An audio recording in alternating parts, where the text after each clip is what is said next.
Ang inyong napapanood ay live video ng traslasyon na nasa bahagi na ng Arlegui Street sa Maynila. Walang puknat ang pagsalubong ng mga deboto sa andas ng Poong Jesus Nazareno. Maya't maya rin ngang may sumasampa rito. May mga napaulat namang nasaktan, lalo na yung mga natatapakan. 13 oras na mula nang umalis sa Quirino Grandstand ang andas ng Poong Jesus Nazareno, pero inaasahang ilang oras pa rin ang gugugulin bago ito may balik sa simbahan sa Quiapo. Para bigyan ng mukha ang balita, may live report si Mobile Journal Francis Rivera. Francis, nasaan ka ngayon at tanaw mo ba ang andas?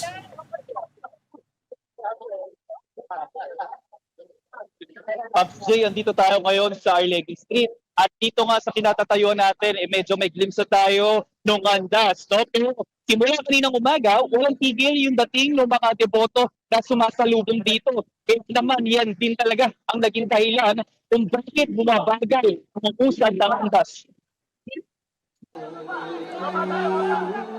Alas 4 ng madaling araw nang umusad ang andas ng Poong Jesus Nazareno mula sa Quirino Grandstand.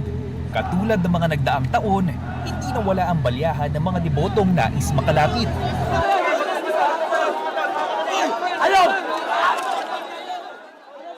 Dahil sa gitgitan, may mga naitalaring nasugatan.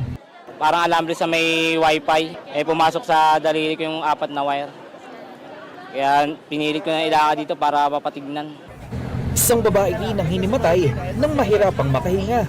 Dinampot ng aming ambulansya na saktong nagro-robing at dinala sa aming emergency field hospital. Ngayon, nung nag-regain ng consciousness, nag-complain siya ng numbness ng lower extremities. So ito ay simptomas na maaaring nagkakaroon ng stroke ang ating pasyente.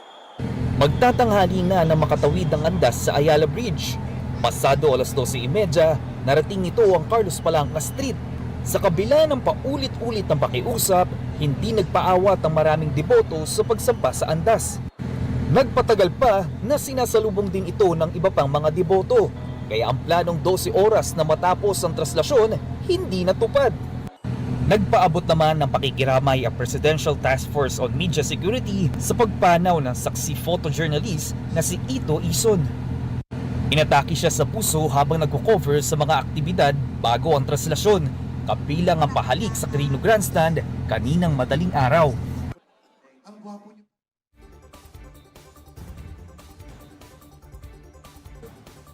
Francis?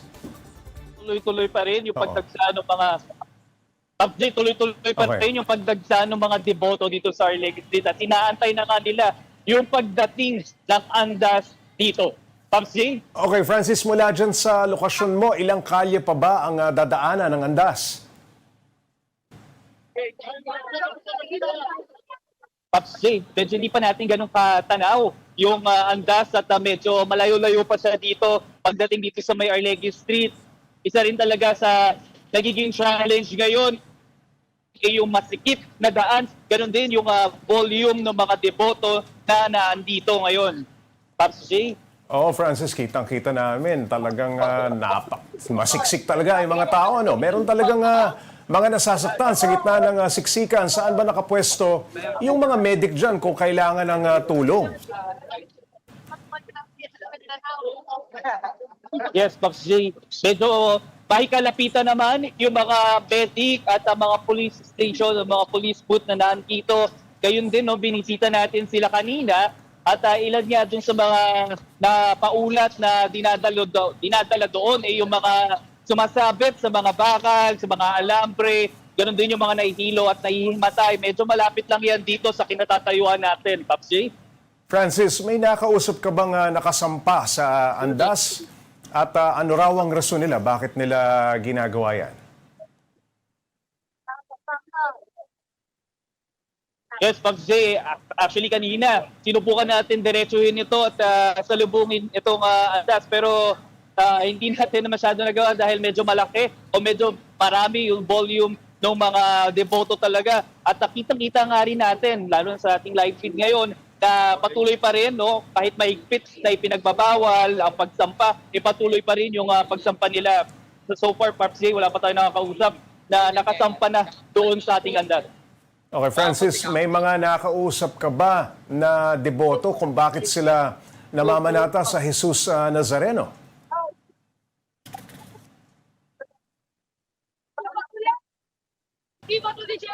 Yes, Pops J, isa talaga sa mga panalangin nila. Kaya dahilan kung bakit sila naging deboto yung pagbibigay ng malusog na pagkatawan at yung kanilang pananampalataya at yung mga kahilingan nila ay natutupad nga karong pagdananalangin dito kay Jesus Nazareno. Yan yung ilan sa mga panalangin at ilan sa mga dahilan kung bakit patuloy na namamanpalataya yung mga kapatid natin kay Jesus Nazareno. Francis, yung mga sumunod sa andas na nakausap mo, anong next na plano nila? Uwi na ba? Yung iba, dediretso pa nga ng Quiapo, at para umattend ng misa. Pero yung iba, mag-uuwian na rin, no? At yung iba naman kasi dito, Pablo Day, mga volunteer, no? Yung mga nasa dulo, yung mga volunteer. At sila naman yung naglilinis ng mga kalat na napagtiwanan nitong andas. Pablo Day. Francis, hindi natupad yung target na 12 oras na matapos ang traslasyon. Sa tingin ng mga otoridad, anong oras na yan mangyayari? Yes, Pops J. Inaasahan niya, kasi sabi nila last year, mga ganitong oras, parang tanaw na talaga dito sa Arlegui Street yung andas. Pero sa mga oras na to, medyo hindi pa. So talagang tatagal pa ito at ang sabi nga ng ilang mga nakausap nating otoridad, tatagal pa nga raw to ng ilang oras at baka abutin pa nga raw ng mga alas 10 ng gabi hanggang mamayang madaling araw. Pops J. Francis, nung nakausap mo yung mga otoridad, yung mga pulis natin, anong concern nila? Halimbawang kumagat na yung dilim?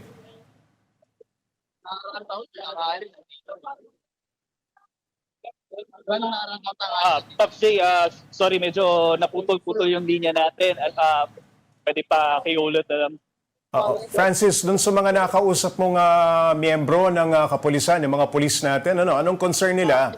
Halimbawang kumagat na yung dilim at patuloy pa rin itong paglakad ng mga tao.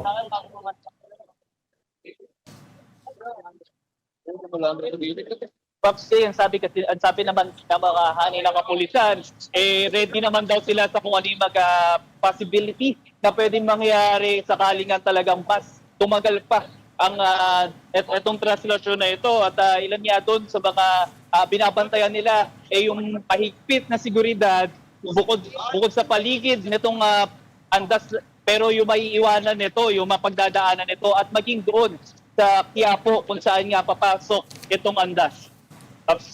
Alright, maraming salamat, Mobile Journal Francis Rivera.